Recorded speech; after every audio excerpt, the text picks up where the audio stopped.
But there's not a single way by which they're doing it. It's largely one person doing it and then another person independently doing it. And they are increasingly being able to see examples of other people doing it, but there's not a way to access really the guidance from the technology. There's not many clinicians who understand this or are really able to support. And if there are, there's just one-on-one support.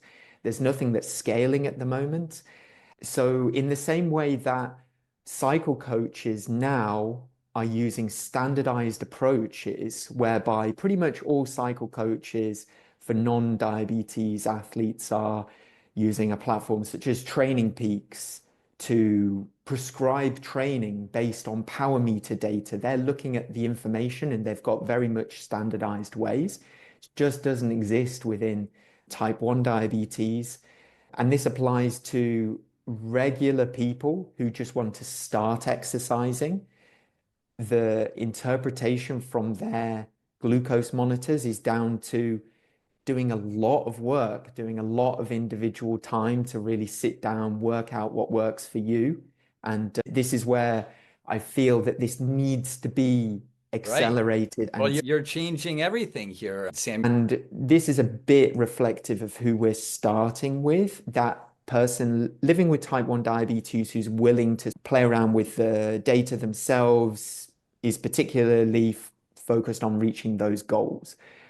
But we're going to very quickly make this more accessible to more and more people, whether you're just starting exercising, whether you're newly diagnosed, because we can really personalize the solution. And then the other element to this is that the doctor is like your coach. So most people living with type 1 diabetes, they see their endocrinologist.